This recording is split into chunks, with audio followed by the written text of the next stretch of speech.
The following presentation is brought to you by the Pride of ODU, the official NIL collective of Old Dominion Athletics. Be a monarchist. Join the Pride.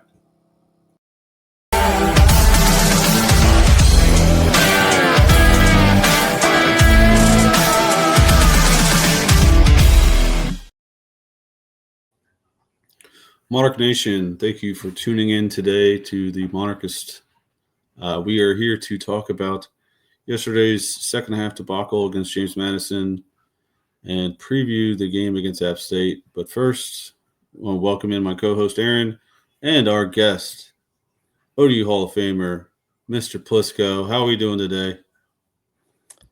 I would say doing great. Rough couple weeks of football, but thanks for having me back, guys.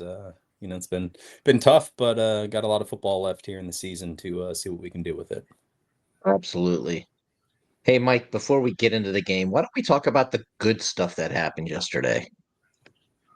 Yeah, so the last couple of weeks, we arranged a bus trip with Venture Tours. Jimmy Hall, the owner of Venture Tours, has been so gracious to us to offer us this ability to set up a bus trip to JMU. We sold it out. Met a lot of great Monarchs on this trip. We picked up people in Virginia Beach and in Richmond, and the energy of these people and their love for Old Dominion was apparent. Great trip with those folks. I can't wait to do it again, despite what we had to witness in that second half. Yeah, it was pretty sweet. It was a great trip. I don't know if you can hear my dog this time, but he's barking even louder. No? Nope. All right. Well, we'll cut that shit out if we want to. Anyways, it was an awesome bus trip. Some old friends that were on there. We met some new friends. Had a stop in Mechanicsville to pick up 6 folks up in the Richmond area, which was really cool. And then determined that it was such a hit that we're going to do it for basketball season. We're still trying to figure out what it's going to be, but probably the George Mason game. So we'll start thinking about that and start publicizing that soon. Yeah, and due to the game, we decided to reward our lovely fans with a stop at Buc-ee's since a couple riders asked for that stop on the way home. I think it made it a better, kind of added a little cherry on top to what was a really awful second half. Yeah. I also want to take the chance to, I'm sure he's not listening, but our bus driver, Phil was great, and he took care of us really well. It was awesome talking to him. And we got a chance to learn that he played basketball at Seton Hall back in the early 80s. Had some cool little tidbits talking about Patrick Ewing and Chris Mullin, some of those other guys. So that was pretty cool. Yeah, Pinckney from Villanova as well. His favorite part was telling us, Patrick Ewing was different. He had 32 points on us at halftime. It's pretty good. Pretty good. Yeah, Phil was awesome. Great guy to have. He was very patient with us. There was a moment after the game where we weren't sure we had everyone on the bus, and we couldn't locate the last person, and his patience really showed out. It was a little bit of miscommunication, but we got everyone home safe and sound. But we got to talk about this game, Aaron. Let's do it. Let's rip the Band-Aid off right now. I will give the shameless plug that I'm not someone that does this very often, but I am drowning my sorrows as we record this. This is there we go. Good opportunity. If you haven't had Mother Fluffer from Afterglow Brewing, you should try it. It's good. Okay, 2 for 2 on the plugs. I love it. Well, I am drinking water because I am working today. So there's that. But yesterday was a yin and yang game. First half was fun. A lot of fun. Explosive. Yeah. The yin. I like the yin much more than the yang. Yeah. Colton starts out the game on fire, 12 of 13 in the first half. I think they kept talking all week about how no one had gone over 300 yards this season on James Madison. And we had 270 something at half. 277. We were sure we were going to be those guys to break the streak. And everything said we were. 27-28 at halftime because of a missed extra point. I guess this is where we bring you in, Mr. Plisco. Explain to us what you saw on that missed extra point. Yeah, it was funny enough. Jared was over at the house. His son had soccer, so we watched the first half. And actually, I'm going to blame him because he went home in the second half. We were together watching the game. Things were going well. He leaves, things not so well.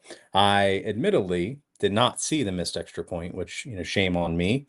Did not sound like it was pretty. College extra points, you're from the three, whatever it is, right? Chip shot. Lack of focus, which I think, you look at the team, special teams, not that I'm biased or anything. A lot of issues, starts with the extra point. We have the fumble and the punt return, some sketchy punt blocking. Again, is that a lack of focus on the third phase of the game? Don't know. Obviously, we're not there in the trenches or there in the meeting rooms, but lack of focus there on the missed extra point, which didn't really impact us on the first half, but I think you really started to see that in the second half with some of the mistakes, the issues which plagued us the week before at Marshall really start to take hold and turn into a route for us. That was the first extra point that we missed this year. I think up to that point we were 29 for 29, so we've been really good in that. But you're right. That was kind of like it was early, but obviously it was unfortunate. Now, I have to beg to differ. I'm not going to put this loss on Jared and him leaving at halftime. I have a different scientific reason as to why I believe that happened. But before I give that, I want to give props. The women's basketball team, or we'll just go ahead and call them the Lady Monarchs, because in their promos with their uniforms, we saw Lady Monarchs. So I think that there may be a push to re-embrace that past. They showed up to the game, the entire squad with the entire coaching staff. They had a scrimmage or an exhibition that they were playing somewhere in Maryland today. So as a team, they wanted to come and support the football team, which is awesome. What I will say is the moment they arrived, that's when things went south. So it's a scientific fact that that's why things went south and not that Jared left your house. You're on mute, Mike. So I'm going to interject and take you through what I think actually led to this loss. Obviously, Colton and Trey had an amazing connection in the first half. Trey Brown has 4 catches for 138 yards and 2 touchdowns. AR has a pretty good first half. He should have had a touchdown. Was maybe led a little bit too much, but he had a good first half, 5 catches for 47 yards. And we had our first touchdown to a tight end this year in this game. So it's good to see Dawson Johnson break kind of that seal on tight ends being used in key positions. And I think that'll be crucial this upcoming week when we play App State. Because if we can continue the growth of the use of tight ends, it's going to be huge. However, if we go to the third quarter, all right, we go to this drive chart. Obviously, first play, second half, we throw into multiple coverage. You can argue that AR was hit, and maybe there should have been a PI. However, refs, they see you throw into a crowded group, they're probably not going to give you that benefit of the doubt. All right, JMU scores on 8 plays, 57-yard, a shorter field than they would have normally had to play because of that interception. They go up 35-27. On our next play, on the third play of the next drive, we hit Trey Brown. Colton hits Trey Brown on a pass that should have probably been a touchdown, and it's dropped. Defense steps up after this. We punt the ball, and defense steps up and forces a punt. We are only down 35-27 at this point. We run out our backup quarterback as a punt returner, and you can't really blame him for this, but he drops the punt and gives them the ball on the 26-yard line, which allows them for another easy score. They're now up 42-27, and we don't do anything offensively the rest of the game. This is the turning point. Trey Brown catches that pass. We're down 35-34. If we don't if we don't drop that punt, we don't put them in an easy position to go up 2 touchdowns. That gave them the momentum and took all the juice out of our sidelines, and we didn't do anything the rest of the game because of it. I think that's what kind of caused this snowball effect. Yeah, Well, Mike, you've got a much more rational take as to what happened as opposed to people leaving John's house or the women's basketball team showing support. 100% agree with you there. I know the number of text messages that we got while we were at the game about why Quinn was returning punts. Obviously we're not in meeting rooms, but Quinn is one of the best athletes on the team. He's one of the we've heard one of the 2 fastest players on this team. That's what I've heard. And obviously he's practiced well doing that. I'm sure they didn't throw him out for the first time without him having practiced it. That being said, it was the first time that he'd ever done it in a college football game. It's at JMU with arguably the best fan base that shows up and makes noise. It's a big game. Everybody on this team knows that JMU is huge. We had issues at Marshall in our special teams. So I think the coaching staff is like, we've got to do something here. Whether they did the right thing or not, that's up for debate. But for all the people asking why Quinn was out there, that's probably the best answer that we can give. Yeah, I think you hit the nail on the head. They are looking for an answer at the punt returning position, and you have an athlete you want to get on the field more often. However, I think we can all be Monday or Sunday quarterbacks and say that maybe it wasn't the right choice. And John, I'm sorry, I think I stepped over you. Or stepped on you. What were you going to say?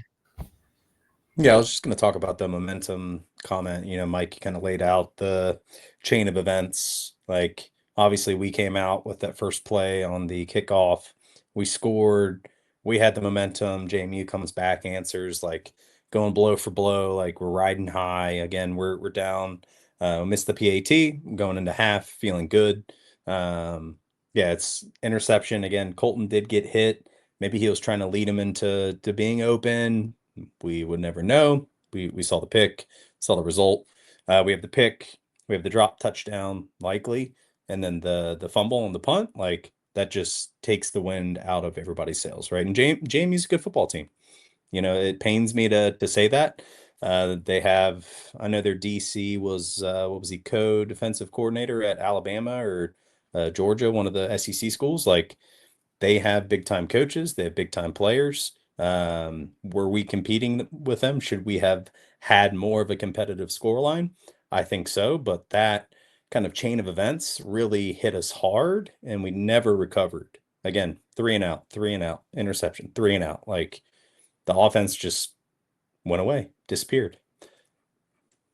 Mike, before we get too much further into this, we did get 2 calls. They both were last night. So, people generally wait till Sunday morning to call in.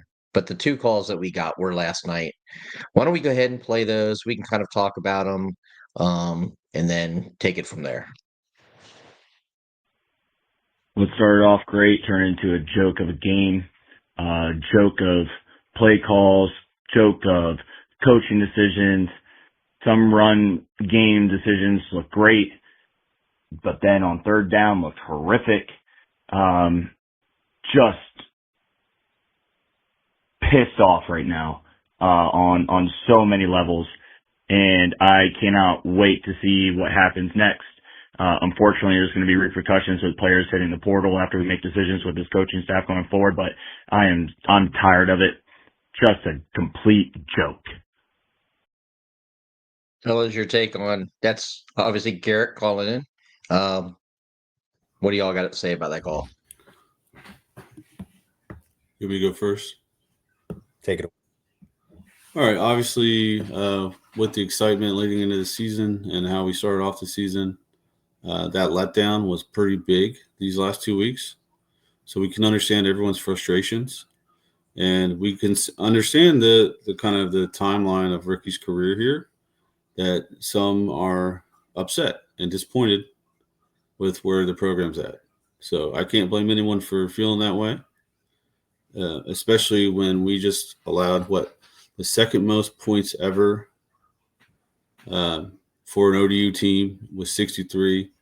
We allowed 600 plus yards, which is the most. I think it's tied for the most points ever given up by an ODU defense. The numbers just yesterday, and you're 0-4 against your rival. All of those numbers are understandably cause for frustration. And John, before you give your take, I just want to piggyback on something that Mike said. This came up on the bus. Somebody came up to us last night and they said that this one hurt more than the one at UNC where we gave up 70 points. They were on that trip as well. And the reason why they said that was that the feeling was we weren't supposed to do anything against UNC. We were expected to lose like that. There was no shock that happened. Whereas this team was firing on all cylinders up until just 2 weeks ago. And there was a very real belief that this was going to be the season where we got over the hump. We beat JMU on the road, and we're competing for that Sun Belt championship. So, like what you were talking about, Mike, frustration-wise, I think that was kind of a microcosm on why some people are kind of feeling that way. Yeah, I mean, I feel like the fan base, rightfully so, again, with how we competed with Indiana, what we did to Tech, like the team was riding high, again, a lot of good press and momentum, but football season's long, right? Things happen, things work, things don't work. You got film, like I get it. I myself extremely disappointed with the results the past 2 weeks. Couldn't finish watching the game. I'll admit that. However, again, I said I wasn't going to put a positive spin on it, but I can't help myself, guys. We have 5 games left this season. 5 games.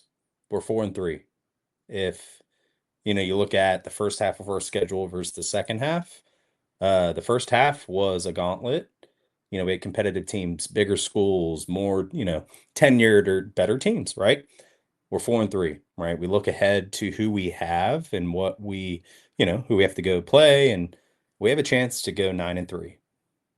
If you would have told me coming into the season that we were 9-3, sure, like I get, like we're so close. Like if we did what we've always done or what we've done to start the season and carried that forward, we're in the national championship, the playoff conversation. We're Sun Belt, like all these things, which is great. It's awesome. Like we've never been there, but we still have a chance, right? Like I'm very interested. And again, I may be jumping ahead, like looking ahead to next week, but like we've got our asses kicked the past 2 weeks. How do we respond as a team, coaching staff, players, fans? Like it's easy to kick the team when they're down. Like we go from the high of high to getting our asses kicked, like bad football, bad. But we still have 5 games left, right? We're not at the end of the season 1-11, right? Like we're 4-3. We have a shot to go 9-3 on the season, which that's not a bad season if you ask me. I don't know how you guys feel about that, but like there's still a lot of football to be played. We have a chance to recover and figure shit out. But like the team has to do it. They have to answer. They haven't answered it the past 2 weeks, right? Like Marshall took us to the cleaners, mistakes, like, things happened. JMU exposed us. Is it that momentum? We talked about that. They just kind of stuck the dagger in and, twisted it and game over. But how do we respond against App? And then how do we carry out the rest of the season? Like we have an opportunity to have a damn good season. Like I'm excited. Like I said, I wasn't gonna be all positive on the spin, but like there's still a lot of football left. Like I hope we respond well. I would say that I agree with what you're saying. How we finish this season and how we play this week will say a lot about the leadership on this team and the coaching staff. Because it's a very crucial point where you can build and recover, or you can just pack it in. And that's going to be very telling these next couple of weeks before the bye week. It would be lovely to have a bye week this week where we can just regroup and refocus on the rest of the season. But we don't have a bye week for a couple more weeks. So we have to regroup now and refocus and kind of play a lot more effectively with good technique and focused effort. Because that's the one thing we haven't seen these last two games where there's been a lot of issues technically by how we're playing. I know injuries are stacking up. Everyone's got bruises on bruises at this point in the season, but this next couple weeks will tell us a lot about the senior leadership and the buy-in from the guys on the team. Agreed. All right, I'm going to go ahead and play the second call here. This is Greg in Chesapeake. It's a little bit low at times, so just listen in, but he's got a question for the crew. Hi, guys. It's Greg from Chesapeake. Just returning home from Harrisonburg and that debacle yesterday. Quick question. Does it appear the last couple of weeks that Colton is hesitating or second-guessing his decisions? There were several times yesterday where it looked like he could have kept the ball to Madison. It would have been a big play, but he handed it off and we get stuffed. So it almost looks like he's zigging when he should be zagging right now on the whether to pull the ball or whether to keep, or whether to pull it or whether to hand it off. Just wondering what you guys are seeing. Thanks for all the stuff you do. Later. Fellas? So I'll start this one off. I wouldn't call it indecision or second guessing himself. It's more just making the read. Like you have to read the defensive end and the linebackers if they're coming on a blitz. It's moving so quickly. You have to make a split-second decision. It's not the easiest thing to do. So to not make the right read every time is understandable. But there have been occasions where you see if he keeps, he's got green grass, and sometimes when he should hand it off is the better decision.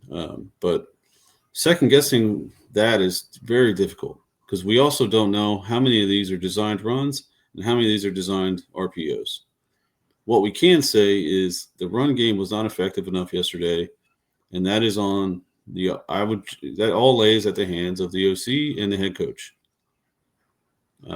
We have to be more effective in the run game if we're going to be a 9-3 team. That's just kind of how I see it. Yeah, I think you hit the nail on the head there, Mike, with again, it's easy whether you're in the stands or you're watching on TV. Again, there was I forget which quarter it was, but it was second quarter because Jared and I were watching, and RPO, Colton hands it off, it's stuffed, and we're like, oh, like why didn't he pull it and then go outside? And then they ran another replay. Mike linebacker came down, filled the hole. Either way, it's going to blow up, right? So he made the call. So like it's easy to say. And again, overall, our effectiveness as an offensive unit outside of those big splash plays has gone down. Is it the decision making? You can't really say that, right? Like we've lost effectiveness. And Mike, to your point, like is that from a scheme, from a coordinator perspective, from a head coach? Like, are we making the right calls again for what Marshall was doing, for what JMU was doing to us from their defensive scheme? Are we putting the offense in a position to be able to succeed? Like, I don't know if that comes down to quarterback decision making, right? Like it's so hard to make that observation. But again, we haven't been as effective as we have been this season on offense. Like you can't argue that point. So let's talk about that for a second. Through the Coastal game, one could make the assertion that we had been very balanced of being able to run the ball, being able to throw the ball. We didn't always win time of possession, but we were controlling the ball. We weren't having 3 and outs. In the Marshall game, save being able to throw the ball down the field, the defenses have challenged us and said, we're going to stop the run. Let's talk about that for a second and kind of what has been so different in these last 2 games than the beginning of the season. Well, I mean, obviously JMU, we didn't have Ja'Cory, which I think is it hurts us because he's a very reliable receiver. But they are stacking the box on us. We mentioned it last week with Marshall, and they're daring us to throw. And we are not being effective enough in the pass game. And I think yesterday you could argue maybe we didn't pass enough in the second half. Because I think we had 8 passes in the second half as the game's getting away from us. The only way to extend the game playing-wise is throwing the ball. Because if you run it, the clock's going to never stop running, right? So I don't know, man. It's difficult. We just didn't have the success the last 2 weeks through the year that we needed to make those games more successful. And the turnovers are a big part of that. Obviously, Marshall, we had a lot more turnovers, and some of them weren't based on the offense at all. So it's difficult. I would say yesterday I was not happy with how many runs we did have. We didn't have any extended drives, really, because I think we didn't do anything the whole second half offensively. But why are we running the ball that many times when the game's already away from you? Throw the damn ball. Yeah, I think we had 1 first down in second half. Is that fair? Yeah.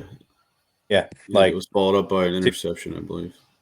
To your point, the Marshall game, they were daring us to beat them over top. And we have some studs at receiver. Again, with Ja'Cory injured, next guy up, right? If they're going to give us that shot over the top, let's keep trying to take it. Sure, we had a pick. Again, I think it was at Marshall and JMU. We tried to go over the top. Maybe not the right throw. Gets picked off. Does that scare the OC away from trying to pop the top again? Still seeing that JMU stacking the box. Still seeing that Marshall's stacking the box. If that's the only route we have because they're taking away one facet, let's go after it. And to your point, Mike, we did not. We threw it 8 times when we were behind the scoreboard from the jump of the second half, and it just got worse and worse and worse.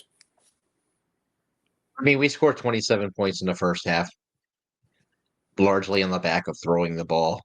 As you guys have said, we didn't throw it very much in second half. We had 277 yards of offense in the first half. We had 8 in the second half.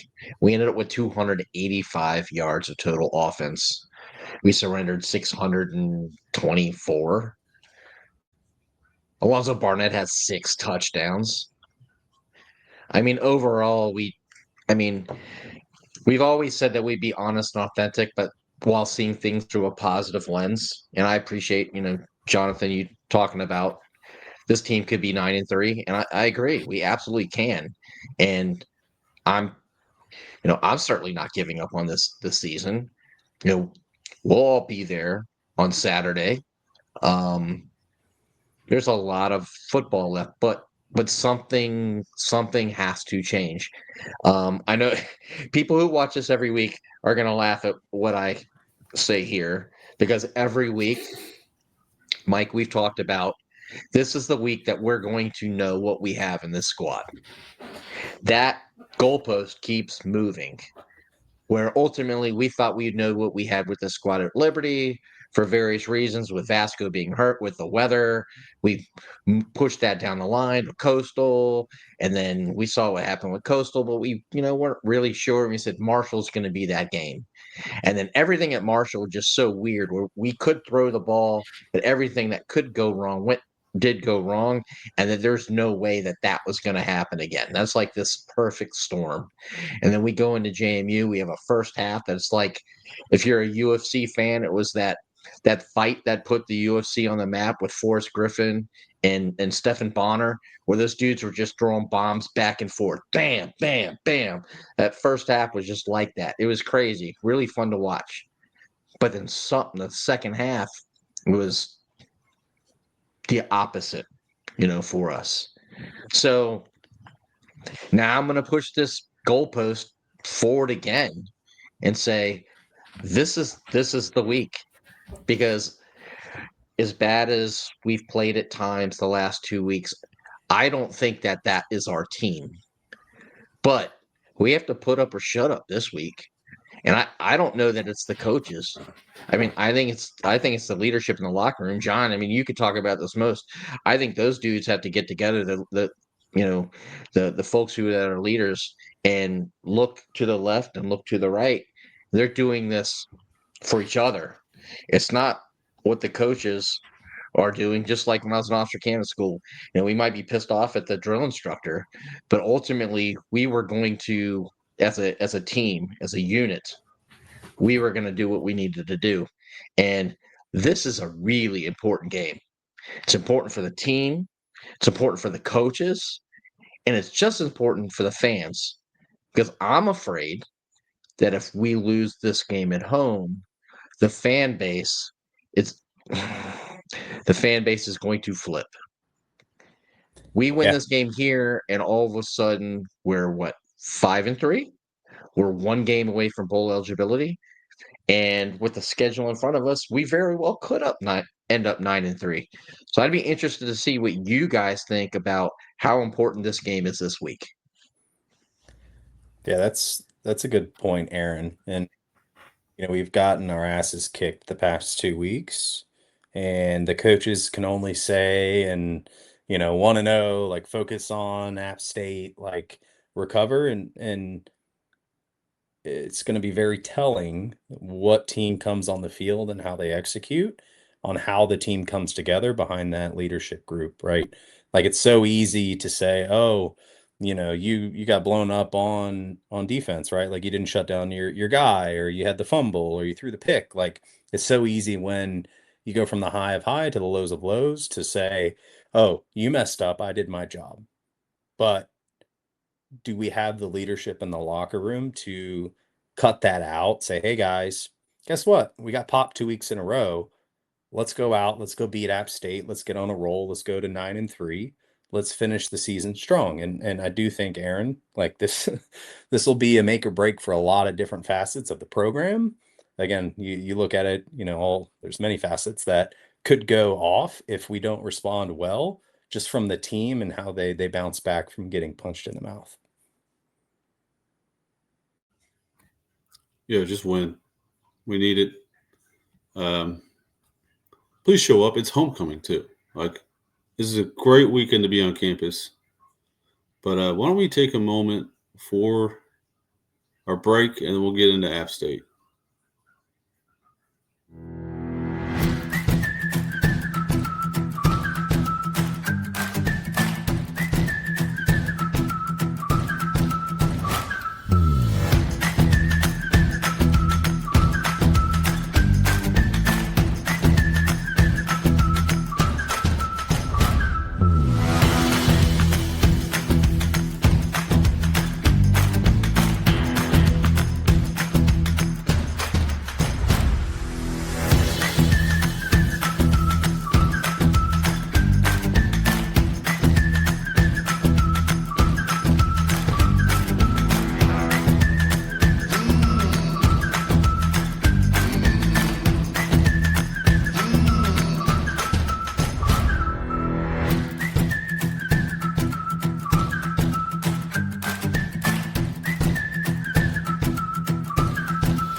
For Gary this week, hope he has a great vacation. But let's get to the picks. I like Pitt -7 over 45.5 in the Wisconsin versus Oregon game, and FAU plus 15.5. Let's cash these bad boys.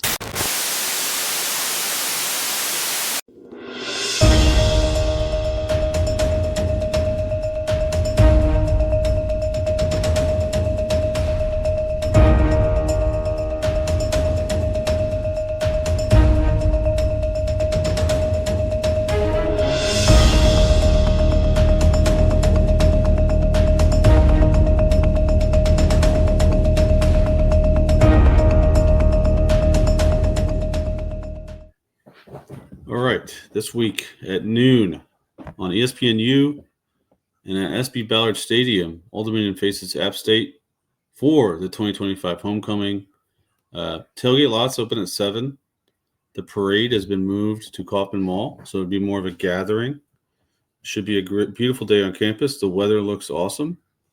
And we get to bring in another team that is kind of in the same boat as us, Aaron. You talked about what are they?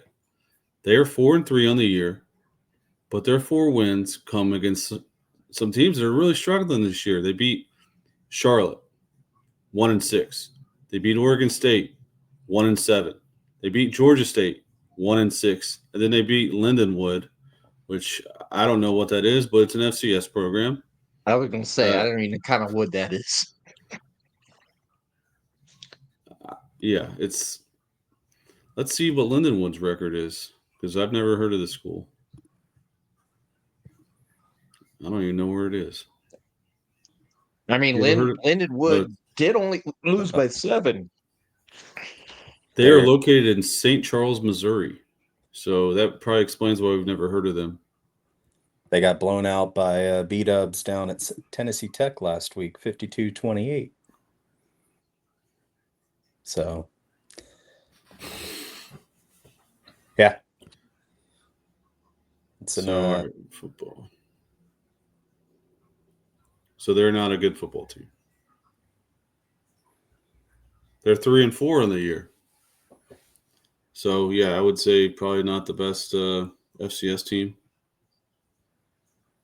52-28 to Tennessee Tech and Bobby Wilder. Yeah, so but their road games, App State lost to Southern Miss and they lost to Boise State. Like, those are 2 quality programs this year. I mean, Boise State is Boise State. You don't need to say much more. Southern Miss, they're 5-2 already. So them and their Marshall roster doing pretty good for Charles Huff. So I don't know if App State fans really know what they are. Yeah, it's going to be an interesting game in the sense of we don't know who App State really is, and we don't know how the team's going to respond, right? Like, I mean, it's App State, right? Like, they play good football. It's the Fun Belt. Like, you never know what we're going to get week to week. But I was actually looking at like 13.5-point favorite coming out, which again, maybe the books know something we don't about App State and the quality of their team. It's going to be dog, right? Like, we're coming off of the low, and App State's been, blown out by some team, lost to Coastal. Like, it's a battle of the 2 lows. Who's really gonna buck up and play to their potential? And I hope we can answer the call and play like we started here. But it's a big question mark. It'll be an interesting noon kickoff to see how the team back in the Sun Belt. So you mentioned it. They're coming off a loss. They had their own homecoming last weekend where they lost 37-45 to Coastal Carolina. Our only common opponent on the year. And obviously we all know how we felt about our Coastal game. But they fired their head coach after that game. And was that Coastal's first game since they lost to us? Or second? Because we all know about the dead cat bounce. No, they beat ULM 23-8. All right. So they're 2-0 since they fired Tim Beck. It's a pretty good dead cat bounce for Coastal. Maybe they figured something out. So maybe we can't really even draw on that result for the 2 schools to compare these teams. Let's look at this matchup. So we've been doing these PFS throughout the year, and we're getting a lot of comments on it. So here are the 2 teams matched up. We are better offensively, and we're better defensively overall. But there are some points where they have maybe they're a little bit stronger than we are. Obviously, our special teams unit are having their own issues. They grade a lot better there. They create a lot more pressure than we do. They've been getting to the quarterbacks this season. I think they're averaging 3 sacks a game or close to it. They're a good run defense, which, again, that's something we've seen in those last 2 weeks. We need to run the ball effectively if we're going to have a balanced attack from kickoff to the end of the game. So that would be one thing I'm looking at that kind of concerns me, that they can get to the quarterback and they can stop the run. One thing I do see there, though, Mike, is there may be an opportunity is their coverage scores aren't off the charts. And that's one of the few things that we've been able to do relatively consistently. But the real question is, can we do enough of the other stuff? Yeah, and I think it's going to come down to how we defend their new quarterback, J.J. Cole. He's been pretty good this year overall, but obviously he's coming off a tough game where they lost to Coastal. And like every other quarterback we've seen, how do you want to get to him? If you put him under pressure, they're going to make mistakes. He has thrown 5 picks with a clean pocket and not blitzed. But he is obviously much worse when he's being pressured. 37% completion percentage. We got to create some pressure. We do. The question is where it's going to come from. Because we didn't get much yesterday, especially in the second half. In the first half, we did get pressure. The problem was we didn't finish those tackles. Yep. We were on him, and he squirted out and made a play. Yeah. Yeah. All right. I'm trying to see something real quick on this J.J. Cole character. 18 rushes for 27 yards, 1.5 yards per carry. That's what I was looking for. Thank you. That is beautiful news to these ears. We have a quarterback. Sounds like my rushing ability. He's not much of a runner. That's what we need. We've seen it throughout the season. If we're playing a running quarterback, we're going to have problems. I think this bodes well, and that's probably why we are the favorite that we are. That line actually opened up at 11.5, Jared. Or John. John, what am I talking about? And they're basically brothers. But yeah, the line opened up at 11.5. It's now 13.5. So it's getting steamed up. The sharps like us. I did find some new interesting things on PFF that I hadn't seen before. And it shows you how the offenses match up with the defenses. So this is our offense versus their defense. You talked about those coverage numbers. You can see everyone in their secondary is having kind of a struggling year, with the high watermark being 68.2 for their left corner, Johnson. We could have some fun with this defense, especially if we target their inside corner there, Fleming. He's got a score of 50. And then their left inside linebacker, Arnholt. If he's on the field, you target the middle of the field where he's at. That's one thing I thought we should have seen more of the last 2 weeks, more crossing routes. We saw a little bit of success with AR on those crossing routes. But considering they're stacking the box and they're blitzing a lot of the time, the middle of the field should be open.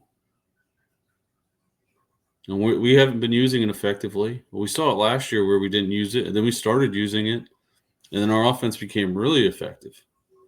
I'd like us to get back there.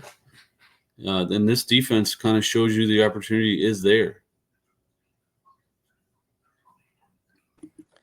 Yeah, it's we talked about the scheme and obviously their PFF ratings, but I'm sure the film kind of supports that. So how can we knowing that they have a good run D, but the secondary is open, so hopefully we can scheme something up to take advantage of that. I will have to say that's a great name for a DB. Gamble. It's pretty good. It might be in Hopefully the hole. we win. Yeah. All right, now I'm going to show you their O versus our defense. And what jumped out to me here was their center to the right side of their O line. That matchup with Cole Daniels, assuming he's back, and Chris Trinidad could be very good for our defense. Especially this guy is not much of a runner. We can exploit that, wreck the right side of the O line, and put Cole in a position where he has to run and make some plays with his feet. Bring the house, baby. And you mentioned our coverage scores, Aaron. I like these wide receiver matchups. I do too. I mean, you mentioned that Cole's been pretty good, but it's not like he's got what, 2 games under his belt here. So, at least with a significant amount of snaps. So, and now that I look, I see an old name, a blast from the past, in their quarterback room as well. But we got to get right here. I think the data shows that we've got a good opportunity to do that. I think Vegas is seeing that as well, with the line opening where it did. And a lot of times, I know you and Gary have kind of talked about that, of Vegas setting the line just to get money flowing in a particular way. But in this case, the line was set at 11.5, and it's only expanded from there. So usually, not in all cases, but usually those guys are pretty smart. So like I said earlier, this week is put up or shut up. So Cole has made 3 starts this year against Oregon State, Georgia State, and then Coastal Carolina. This will be only his second true road game, and his only other road game was Georgia State, which we all know Georgia State home atmosphere. All you got to really worry about is that train sound. So this will be his first time where if the crowd is loud, he's really going to have to deal with it. So I'm hoping we can get a lot of fans in there to kind of rattle him a little bit, because that's going to be helpful in making our defense more successful against this guy. He had a kind of a rough start against Oregon State, where he only completed 46% of his passes, but they ended up winning that game. His second and third starts, he had 65% completion ratio. He's playing okay. Yeah, I think you, Mike, to that point, it's homecoming. It's a noon game. I haven't looked at the weather, but hopefully a nice fall football day. Hope the fans, again, everybody's frustrated. We go from the high to getting punched in the mouth, week after week. So again, hopefully everybody shows up both on the field and off the field to really make this as advantageous of an environment for the team. Just to make you feel better, the weather's supposed to be nice. Partly sunny, high in the upper 60s. Great day for breakfast tailgate. Oh, yeah. All right. And I'm just realizing that this QB pressure that I shared is probably not J.J. Cole, because he hasn't thrown any interceptions. And that showed an interception. Well, I bet you he's not as good under pressure anyway, so we're just going to go with the stats, whether they're right or not. Kind of like my take in joking about the women's basketball team causing the loss. Not accurate, but hey, if it's on the internet, it's true, right? Yeah. No, I can't agree with that statement, but I like your energy, Aaron. But yeah, I don't know. This matchup looks like it's coming at the right time for us. This is a team who hasn't done well on the road that well. I mean, they're coming off a tough loss. They're in gut check mode, the same way that we are. Like, both have to prove something this weekend after some bad losses on Saturday. Yep. Yeah, it's like, again, I don't think we can say it enough. It's a big weekend for a lot of different facets of the program. And I mean, we have a good team, right? Like there is no doubt we have a great football team. I just hope that great football team focuses up, bands together and attacks an App State team, which is good. Obviously they've had their challenges, but like we have to show up. That's step number one, and just play football. And just like the team, we've got a great fan base, and we as fans need to show up. I know it's easy to get frustrated, but the bottom line is we get like 6 of these a year. Don't waste them, man. You don't get these things back. It's no different than life. Like every day, embrace it for what it is. Some days are better than others. Like our football team, our program, they need us now more than ever in this season. So let's show up. Let's have fun. Let's fellowship with your friends. Great opportunity to hang out and then go and cheer for this team. And let's help them get to 5-3. Don't waste the opportunity to have fun and come out. So looking at the Coastal game that they lost on homecoming, it was a pretty even match offensively. Both teams had 410 yards offensively, but Coastal really got it done on the ground. They ran for 246 yards on 41 attempts for 6 yards per rush. So we need to get the run game going. We noted that they had a good run defensive score, but maybe teams just didn't commit to it enough against them. And Coastal did, and it ended up in their favor.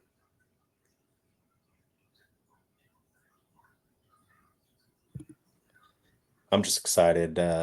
Beautiful weather, good opportunity to bounce back. And Mike, to your point with, maybe the Coastal figured out the secret sauce to wear them down. Again, we have the guys to do it. It's just, again, can't say it enough.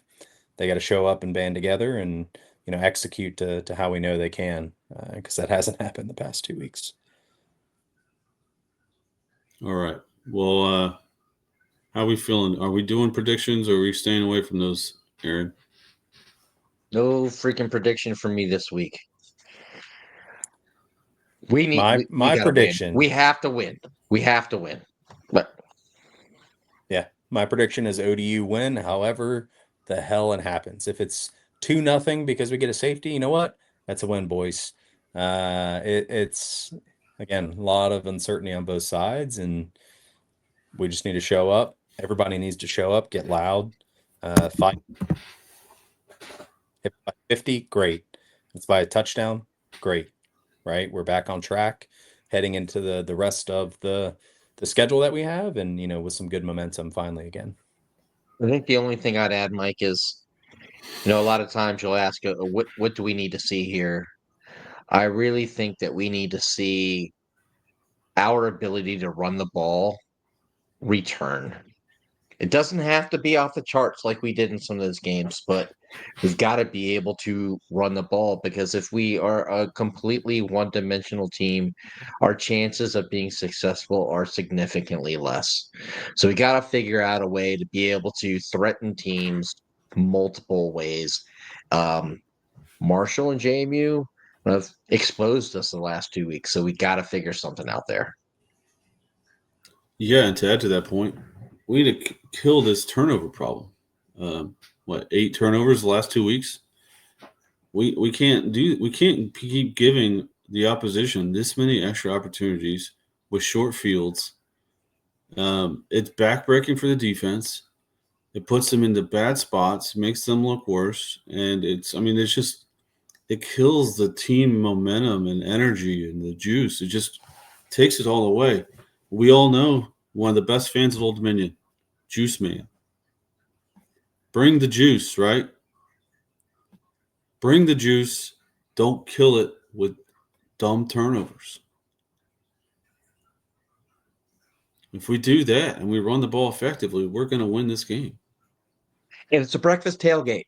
So bringing the juice should be all over campus this week. Mm-hmm. So fans, bring your own juice, bring your own energy. Let's get loud, support this team. I know how we're all feeling as fans. We're all kind of down. these losses. I mean, I was talking to someone on the way out last night. They're ODU fans. They're great ODU fans, but they weren't alums. And I go, the way these losses make me feel as an alum is just so deflating. Almost depression. Like, it's bad. I love this team, and I want them to have so much success that it hurts when they don't have it. So we all understand where you're at as fans. We are there too. But that doesn't mean we don't go out and cheer these guys on and support them, because they're feeling just as bad as we are, if not worse, because they put all their time and energy into preparing to be playing these games. I don't know. You could probably help me out here, John, but they have to feel much worse than we do, despite how bad we do feel. So we got to get behind this team and support them so they can turn the corner and make this the season that we all want it to be moving forward.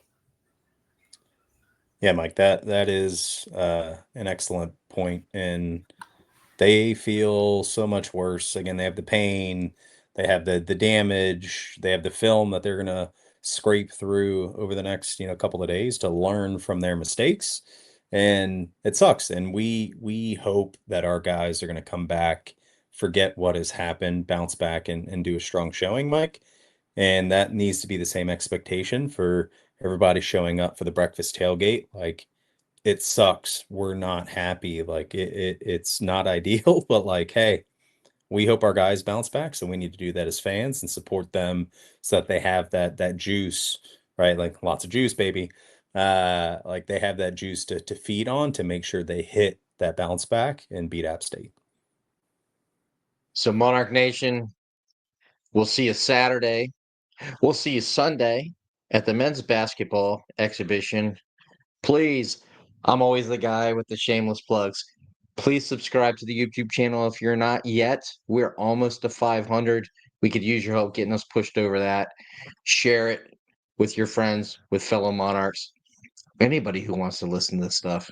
And John, thank you for coming on as always, man. We appreciate your friendship. We appreciate the knowledge that you bring as a Hall of Fame football player from Old Dominion, and we appreciate your tailgating because you always do it really, really well. So we'll see you two on Saturday, and go Monarchs. Hey, Go Monarch. this is a This is a lunch game, right? Noon kickoff. We're gonna have dinner later in the day, but what becomes before dinner? Apps. Let's crush these apps and get ready for dinner. So we can enjoy our dinner. There we go. There we Go go. Monarchs. Go. Go Monarchs.